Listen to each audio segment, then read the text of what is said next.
primer lugar, muchísimas gracias al Centre Català de Asunción por acercarnos este momento.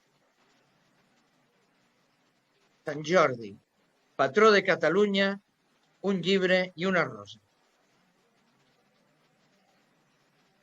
Per l'abril, si cada gota en val 1.000, cada rosa en val 10.000 i cada llibre 100.000. Amb pluges, roses i llibres celebrem la festa gran, que ningú en quedi fora, ni els d'ara ni els que vindran. Puse este textito de Miquel Martí i Pol porque, como hace unos momentos y también nos dijo José, que en Buenos Aires también está lloviendo y aquí estaba diluviando, de bueno, pues busquemos algo que esté relacionado con la lluvia, con el mes de abril y con San Jorge. Por abril, si cada gota vale 1.000, cada rosa vale 10.000 y cada libro 100.000. Con lluvia, rosas y libros, celebremos la fiesta grande. Que nadie se quede afuera, ni los de ahora ni los que vendrán. Miquel Martí y Pol. San Jordi lo celebramos en todo el mundo, porque es nuestro patrono, pero se celebra en muchos otros lugares del mundo, ¿verdad? Como por ejemplo en las Islas Baleares, en Valencia, es el santo patrono de Inglaterra, no sé si dentro de la Superliga o fuera de la Superliga, de Bulgaria, Etiopía, Georgia, donde este año, el año 2021, Georgia es la capital mundial del libro. Sí, desde el año 2001 se celebra la capital mundial del libro por la UNESCO y este año la capital de Georgia, Tiflis, es la capital mundial. Y tiene un lema muy bonito. Entonces, ¿tu próximo libro es? Y ya les lanzo esta pregunta. Entonces, cada uno de ustedes, ¿tu próximo libro es?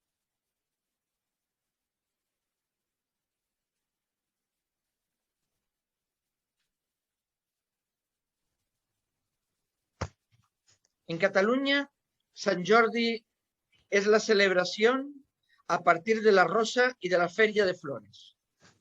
Eso es el origen de la fiesta.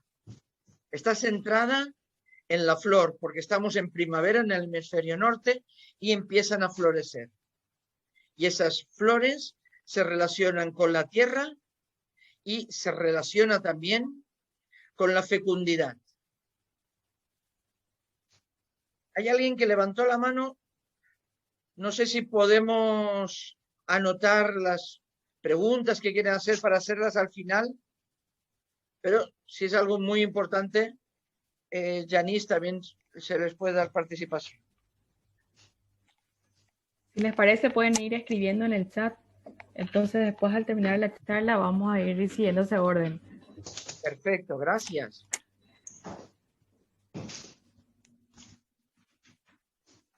Es típico que los varones, que los hombres, regalen a sus amadas una rosa y estas a los varones, a los hombres, un libro. Por este motivo, en la cultura catalana tiene más peso este día como el Día de los Enamorados que no el Día de San Valentín, más típico de la corriente anglosajona. Pero ahora que nos escuchan pocos catalanes, no lo duden. Los catalanes celebramos y vendemos igual el día de San Valentín que el día de San Jordi. Pero hoy, en el día de San Jordi, posiblemente y en plena pandemia, se van a vender alrededor de 3,5 millones de rosas. ¿Dónde empieza todo esto? Empieza en una tradición en la que se regalaban rosas a las chicas, a las doncellas que salían de misa de la capilla de Sant Jordi. Ahí tenemos la capilla de Sant Jordi, tenemos el patio que da a la capilla. Entonces, hacia alrededor del siglo XV, las doncellas de la clase noble que iban a la misa de Sant Jordi en el Palau de la Generalitat, cuando salían de misa se les obsequiaba con una rosa. Es uno de los puntos de partida. Joan Amades, que le tenemos allí abajo en blanco y negro, en el seu costumari català que son esos 5 tomos, nos explica que esa tradición se retoma a partir del año 1840, en la que los novios, las parejas, vuelven a regalarse las flores. I nos lo dice així tal qual. Era qualificada de Fira dels Enamorats perquè hi anaven les parelles de promesos, els nuvis acabats de casar. Era costum que ells firessin llurs companyes amb un ram de roses. Firar era regalar algo. Y al lado tenemos aquí al señor Joan Amades haciendo un gesto que en Paraguay conocemos como hacer pito catalán. En Cataluña le decimos pam y pipa. Pam es un palmo. Si se fijan, ponemos un palmo, si quieren hacerlo ustedes. Colocamos nuestra mano abierta a la altura de la nariz y la otra mano en el dedo pequeño. Y muevo las dos manos en sentido inverso y estoy diciendo pam y pipa. Leru, leru, no me atrapas. Seguramente la expresión pito catalán en el Paraguay vendrá de algún catalán, de alguna catalana que hacía eso y las personas en el Paraguay lo aprendieron de ellos, posiblemente. Y ahí tenemos la tradición y todas las imágenes que van a ver en el montaje están tomadas de la prensa y de las redes sociales del día de hoy en Cataluña. Son todas de Cataluña. De los libros, Joan Amades, en el Costumari català, no nos dice nada, y lo veremos más adelante, porque solamente se hablaba de las rosas, de los libros no. Es una tradición moderna del año 1888, del principios de siglo. Sant Jordi. Todo, a pesar de que hoy, atiendan bien, de que no es feriado en Cataluña, es un día laborable, pero todos buscan un momento para poderse escapar y acercarse a una librería, acercarse a una parada para comprar un libro. La imagen del medio es muy importante. Año 1931. Hace pocos días que celebrábamos también el reconocimiento de los 90 años de la República Española, en la cual también estaba la República Catalana que había declarado Francesc Macià. Entonces es el primer día del libro en el cual sacan los libros a la calle y teníamos una campaña en el año 1931 contra el analfabetismo. Entonces, fíjense bien, todas estas paradas que encontramos, ya las encontrábamos también en 1931.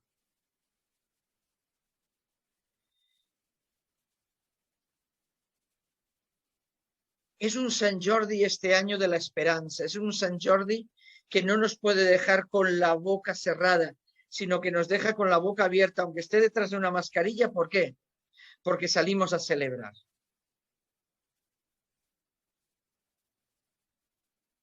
Y salimos a celebrar porque es una fiesta de la gente, es una fiesta de la ciudadanía.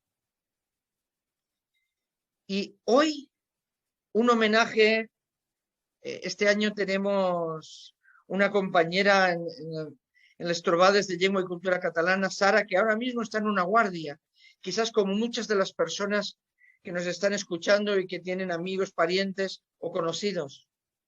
También nuestro homenaje para los que están también en un sanatorio, quizás también las personas que nos han dejado, para todos y cada uno nuestro sentido homenaje. Hoy los sanitarios son Sant Jordi.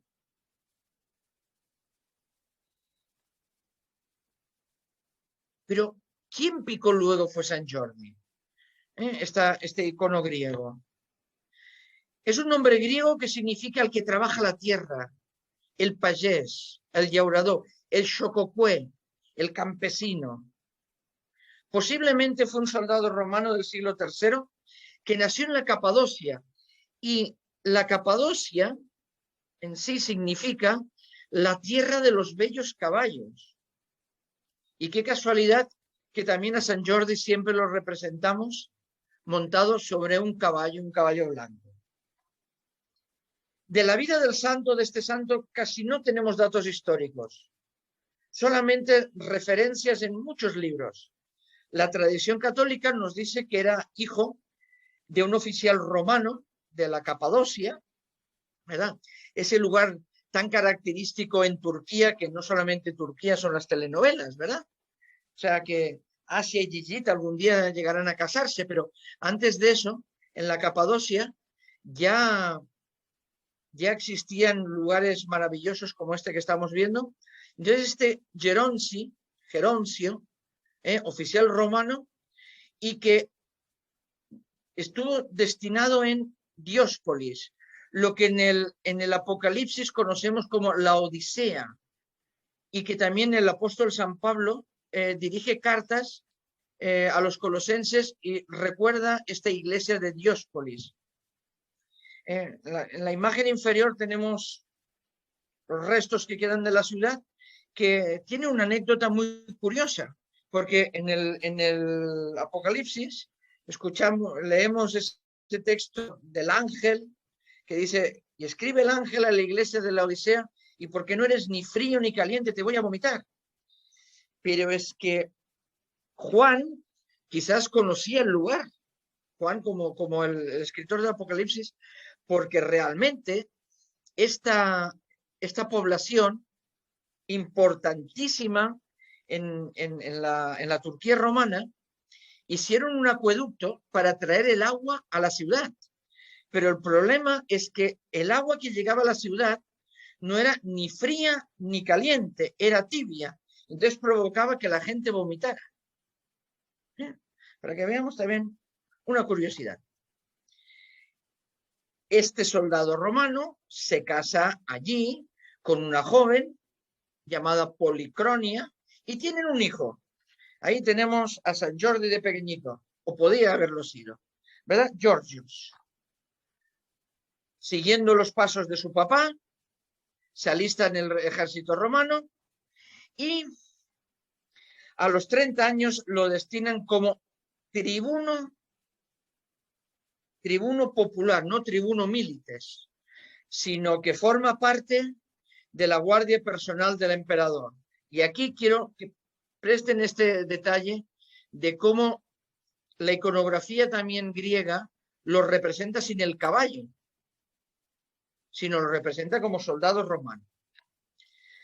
En el 303 el emperador ordena una persecución terrible por un motivo muy importante, porque dice el emperador Diocleciano que las comunidades cristianas son la causa de la crisis social del imperio. Por lo tanto, les persigue y entre los perseguidos, el tribuno Jordi, se niega a actuar en contra de las comunidades cristianas.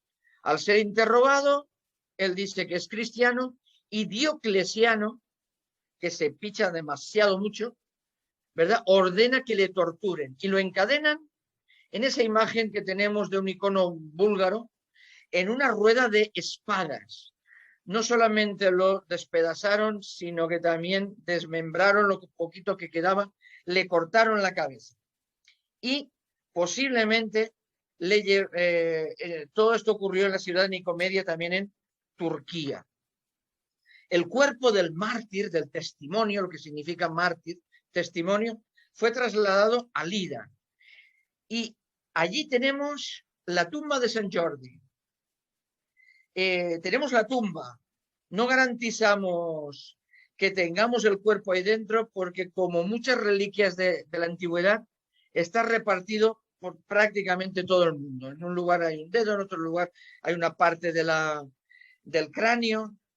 En la capilla San Jordi de la Generalitat hay una partecita del cráneo que se pudo conseguir de la cabeza de San Jordi que estaba en Venecia. Entonces, lo que sí que tenemos es esta iglesia de San Jorge, ¿verdad? y en el año 494 fue santificado por el Papa Gelasio I. No solamente los cristianos, los católicos veneran a San Jorge, sino que también es venerado en la mayoría de los países también de Oriente Medio. Por ejemplo, por parte de los árabes. Y aquí tenemos la devoción que le tienen los árabes, que le dicen Margiries, el árabe cristiano, ¿sí? O Al-Qader, como un testimonio, como un testigo a imitar. Por lo que podríamos decir es que esta figura de este santo es el cúmulo de tradiciones paganas y la asimilación al cristianismo. En una incipiente Europa medieval de principios del año 1000, necesitamos testigos, necesitamos testimonios y necesitamos héroes. Personas que facilitaran el proceso de evangelización. El mismo costumario catalán de Joan Amades nos relata de que San Jordi es el patrono de los caballeros debido a que Pedro I de Aragón en el año 1094 le invoca en la batalla de Alcocer. También del año 1096 al 1099 termina la primera cruzada y para que los caballeros pudieran llegar y volver de Oriente, el Papa les había dado un símbolo para que no les hicieran nada por el camino. Y ese símbolo era la cruz roja sobre un fondo blanco. La cruz de San Jorge. Pedro I derrota al rey árabe Almozabén, se reconquista la ciudad de Huesca y tenemos en el mapa lo que sería en aquella época la corona de Cataluña y Aragón, donde tenemos lo que sería actualmente la comunidad autónoma de Aragón, de Cataluña, el Principado de Andorra, las Islas Baleares y el Regne de Valencia. Entonces, Pedro I nombra a San Jorge patrono de la caballería y de la nobleza de Aragón. Y a partir de ahí, San Jorge, como Santiago en Castilla, empieza a aparecer en todas las batallas. Fíjense qué duelo que tenemos aquí. Santiago en el Reino de Castilla, San Jordi en el Reino de Cataluña y Aragón. Viene a ser una especie como de Barça-Madrid. ¿Sí? Y en los dos casos es la figura del héroe. Pero hay una diferencia entre Santiago y San Jordi. Santiago se va a identificar siempre con la nobleza castellana, sin embargo, la figura de San Jordi va a ser una figura más popular que va más allá de la caballería y la infantería.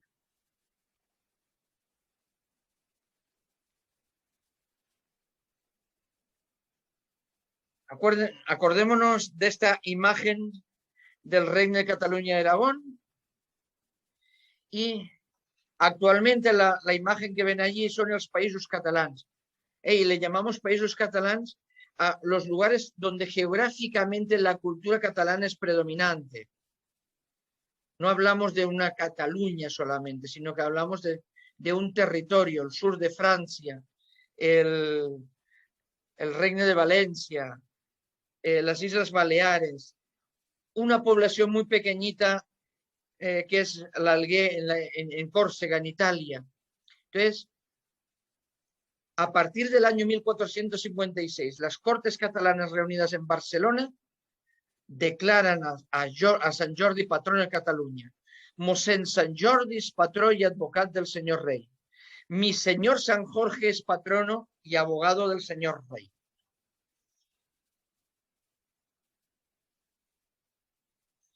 La leyenda, muy brevemente, nos habla de que en un lugar un dragón amenazaba una ciudad. Para calmar al dragón se le tenía que entregar un animal para que este dragón no asolara la ciudad. Le fueron entregando todo y cuando se terminaron los animales, empezaron con las personas. Y perdónenme las señoras que me están escuchando, señoras y señoritas, pero en aquella época las señoras y señoritas no se consideraban en la tradición popular como señoras. Y entonces empezaron a entregar a las doncellas al dragón. Y aquí también tenemos la lucha entre el dragón como mal y la doncella como el bien, ¿verdad? Y empezaron a entregarle a las doncellas, pues la hija del carpintero, la hija de la pescadera, la Erea. Y hasta que un día, en el sorteo o en el hastío de las personas que veían que la nobleza no caía a nadie, la hija del rey es condenada a ser devorada por el dragón. Y casualmente, justo cuando le tocó a la hija del rey, aparece un caballero montado en un caballo blanco que viene a derrotar al dragón. Se enfrenta con el dragón, lucha con él, lo mata, salva a la princesa y de la herida del dragón, de la sangre del dragón, surge y florece un rosal. San Jorge le entrega una rosa a la princesa y, aunque quieren que se quede en el reino, él les dice de que tiene que viajar, de que tiene que ir a ayudar y que tiene que ir a derrotar el mal por todo el mundo. Esta es la leyenda, más o menos, que desde el siglo XIII conocemos como tal. Pero en el año 2021, ¿cómo sería esta leyenda? ¿Cómo es nuestro Sant Jordi que vemos allí? Les invito a compartir. Explica la llegenda que fa molt de temps els carrers de tota una vila estaven buits perquè un terrible monstre tenia tots els seus habitants espantats. L'anomenaven Covidrac. El Covidrac tenia un immens i misteriós poder a la seva corona, que el permetia encongir-se a una mida diminuta, tan petita que hi cabia l'ull d'una agulla. El temible drac atacava els habitants amb un foc màgic, el qual entrava als seus pulmons deixant-los sense.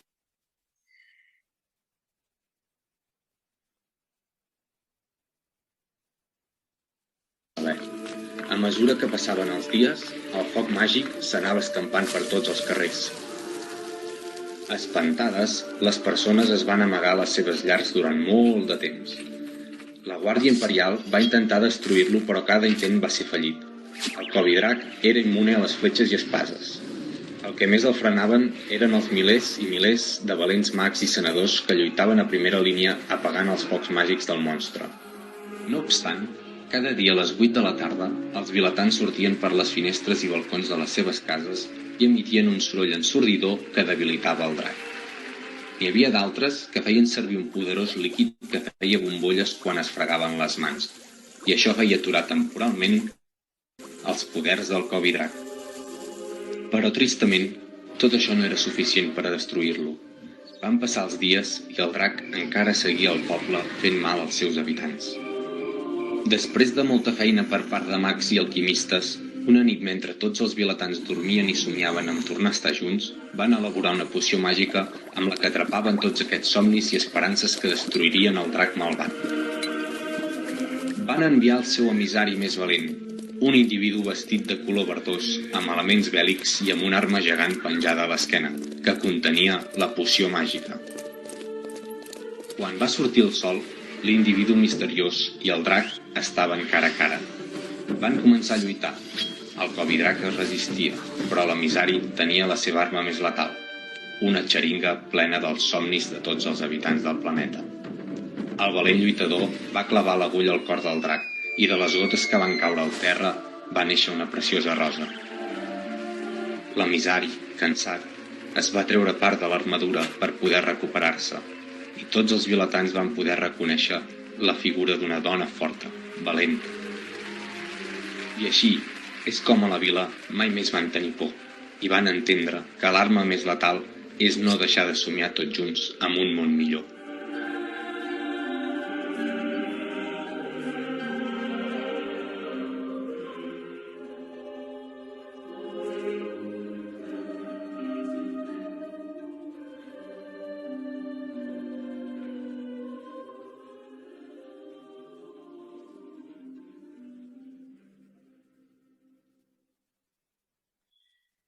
Nuestro homenaje a todos los sanitarios, a todas las sanitarias, arreu del món, por luchar contra el mal. Recuerden que en el año 1456 dijimos que le nombran patrono de Cataluña. Pero es que es nombrado patrono de Cataluña también porque unos años antes, del 1348 al 1351, en ciudades medievales como la de Montblanc,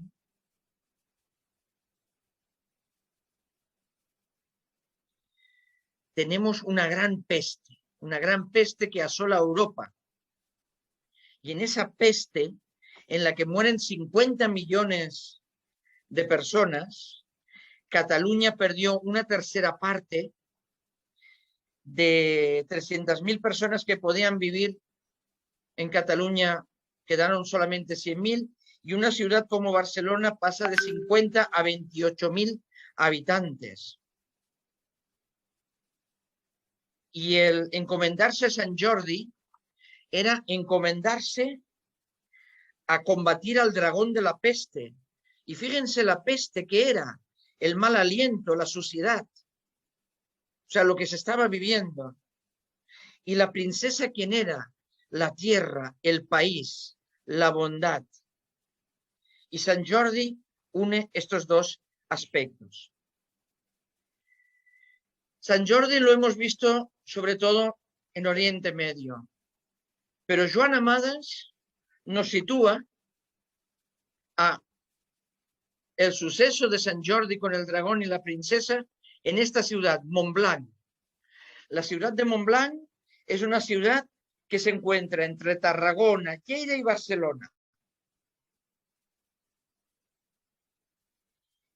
Y en ella, que es una ciudad que además está conservada, cuidada, mimada, para que no haya nada que pueda perjudicar su aspecto físico, todos los cables, todo van subterráneo, ¿verdad? Celebran o celebraban la semana medieval. Y en esa semana medieval recordamos Sant Jordi y recordamos la lucha con el dragón.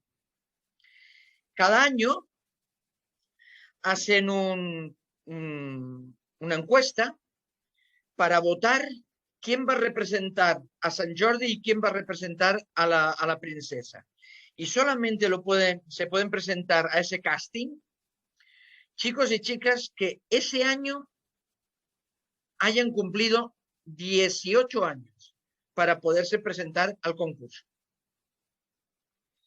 Y durante una semana, pero este año lo van a hacer desde hoy hasta el domingo, por motivo de la pandemia,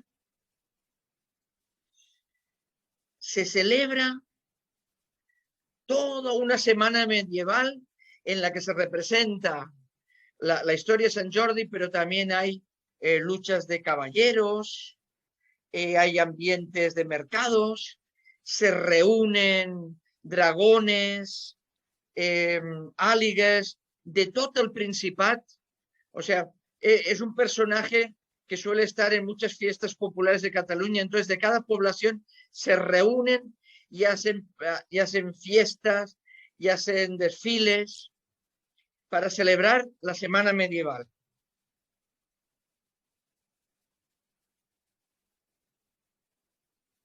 Sant Jordi, en Cataluña, también es un símbolo.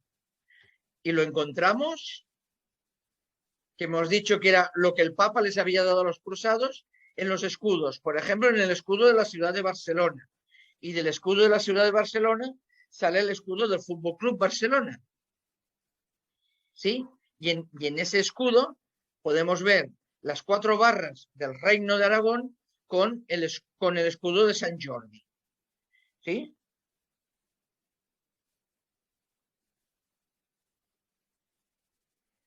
En el hemisferio norte están en primavera, pero también estamos en Pascua de Resurrección. Y entonces esa Pascua de Resurrección que también vivimos nosotros también es el triunfo de la vida sobre la muerte. El mártir que vence, es el tiempo pascual. Y este símbolo, la Creu de Sant Jordi, en Cataluña, también se convierte en la distinción máxima de la Generalitat.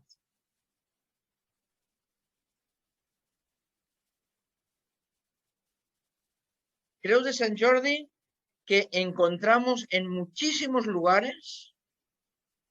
En la primera litografía del año 1804 de la Cámara de Comercio de Barcelona, en el escudo de Cataluña como lugar geográfico, la Creu de Sant Jordi está presente. Y como símbolo, lo podemos ver en la parte superior, es una insignia que va con un collar y que en el año 2019 recibió Leo Messi y se lo pudieron colocar, pero desde el año pasado se les entrega en forma de este estuche donde está la creu, porque no se les puede entregar. Y el año pasado, por ejemplo, lo recogieron los Germans Roca, uno de los mejores cocineros del mundo. Entonces, ¿a quién se le entrega este símbolo? A todas las personas que representen a Cataluña en el mundo, en la cultura, en la democracia, en la cultura.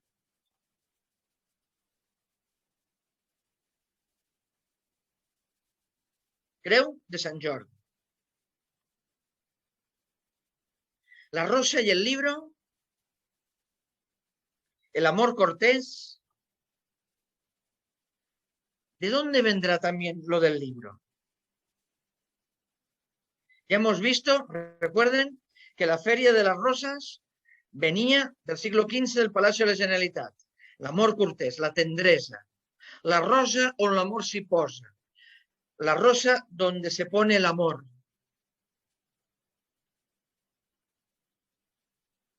Acuérdense, si no lo hicieron hoy, tienen el fin de semana para hacerlo. El varón regala una rosa y esta le regala un libro. La tradición del libro viene gracias a este señor.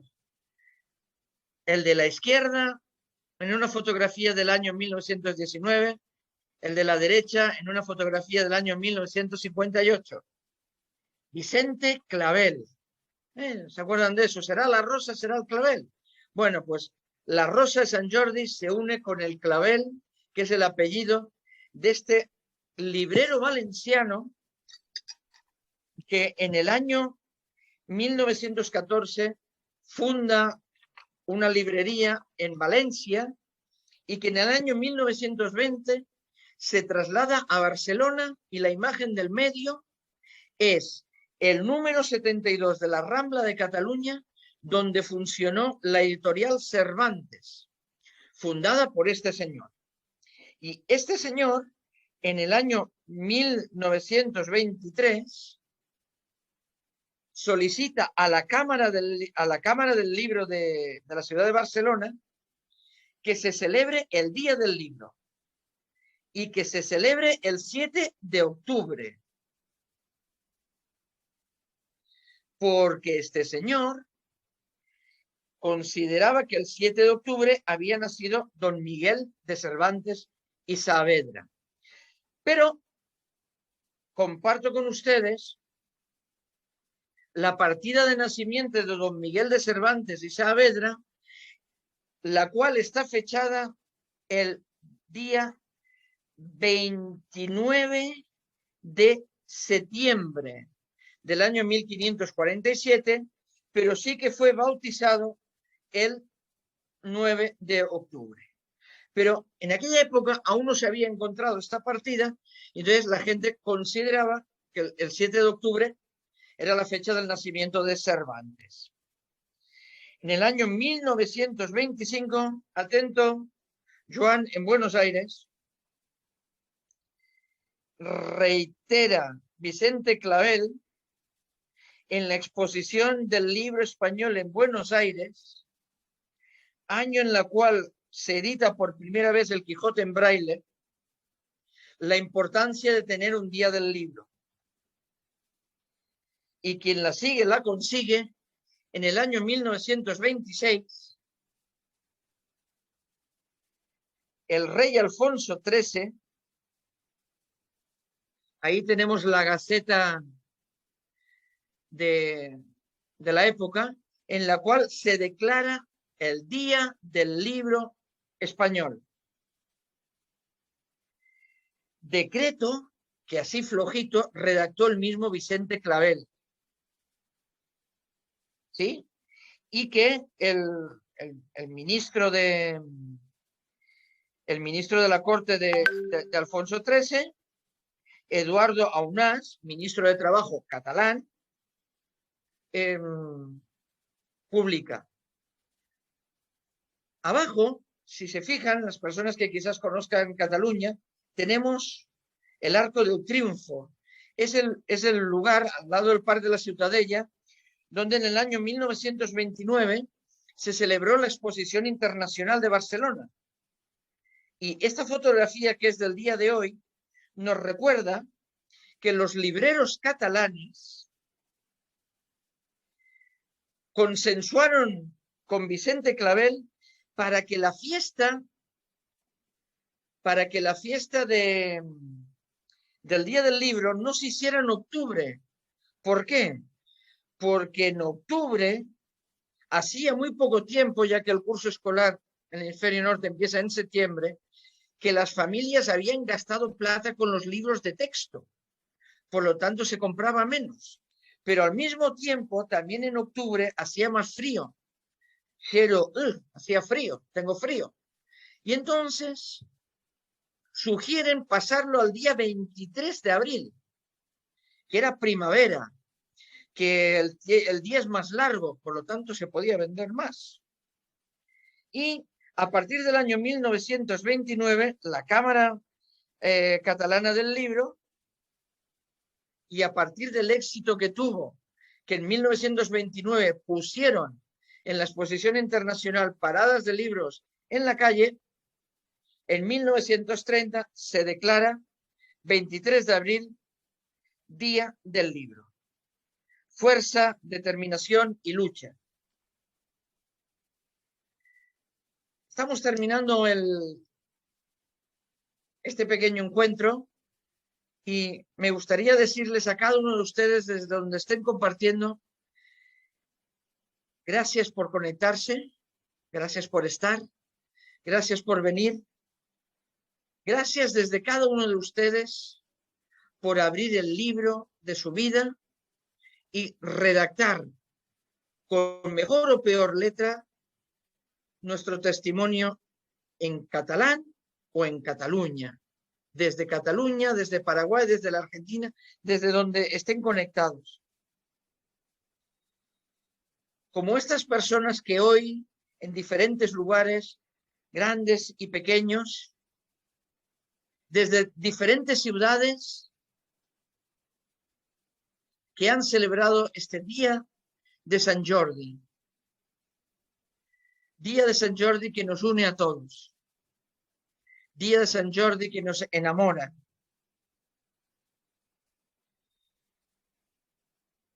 Día de Sant Jordi que nos une a los que estamos y a los que no están. Y para todos ellos, nuestro testimonio. Este testimonio de más de 100 años en el Centre Català d'Assumpción. Este Sant Jordi que no solamente es en Cataluña, sino en Ginebra, en Montevideo, en Buenos Aires, en París, en Osaka, diferentes lugares, en Guayaquil, que hoy nos unimos, hoy estamos. Y desde Asunción, a cada uno de ustedes les decimos, visca Cataluña, visca la diada del Día del Llibre. Cuando podíamos, en el centre, celebrábamos el Día del Llibre de esta manera, reuniéndonos en la calle, celebrando el libro, compartiendo el libro, con el Orfeó, con el grupo de teatro, bailando sardanas, compartiendo encuentros, acercando a las personas nuestra cultura, nuestra famosa calle Palma. Y les invito al ir terminando este encuentro a poder leer cada uno de ustedes esta preciosa oración a Sant Jordi. La vamos a poner en catalán y en castellano, que redactó Salvador Espriu. Permítanme, y con mucho respeto, leerla en catalán, para todos ustedes, con todos nosotros. Senyor Sant Jordi, patró cavaller sense por, guarda'ns sempre del crim de la guerra civil. Allibera'ns dels nostres pecats d'avarícia i enveja, del drac de la ira i de l'odi, entre germans de tot altre mal. Ajuda'ns a merèixer la pau i salva la parla de la gent catalana. Amén. Hoy hay otros dragones, hoy hay otras avaricias, hoy hay otras envidias. Llegan las vacunas, no llegan las vacunas. Lucramos con los remedios. Y le pedimos a Sant Jordi que proteja al mundo y que nos proteja también de la gente que sigue creando dragones.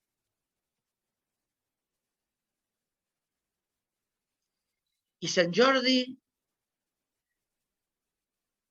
como leyenda, no está en cómo nace, sino en cómo se transmuta. Por lo tanto, el caballero que empezó matando dragones acaba leyendo libros. Esa leyenda que pasa de padres a hijos.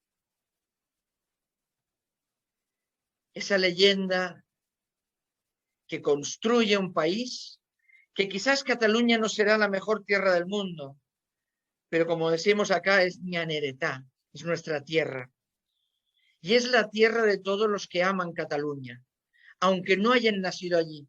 Cada uno de ustedes que quieren, que aman, que sienten Cataluña, son catalanes. Hoy, Sant Jordi desde todo el mundo, Sant Jordi o Santa Jordina, el pa de Sant Jordi o Sant Jordi desde el hospital, el reconocimiento al escritor, para cada uno de ustedes, nuestro agradecimiento y nuestro aplauso. Diada de Sant Jordi, una rosa y un llibre. Y con esta imagen me despido y agradezco al Centre Català por este momento de encuentro. La meva terra, Catalunya, la meva parla, el català. La meva dansa, la sardana, el meu desig, la llibertat. El agradecimiento también a Ángeles, con la que compartimos el vídeo del nuevo Sant Jordi. Muchísimas gracias, moltes gracias a cada uno de ustedes.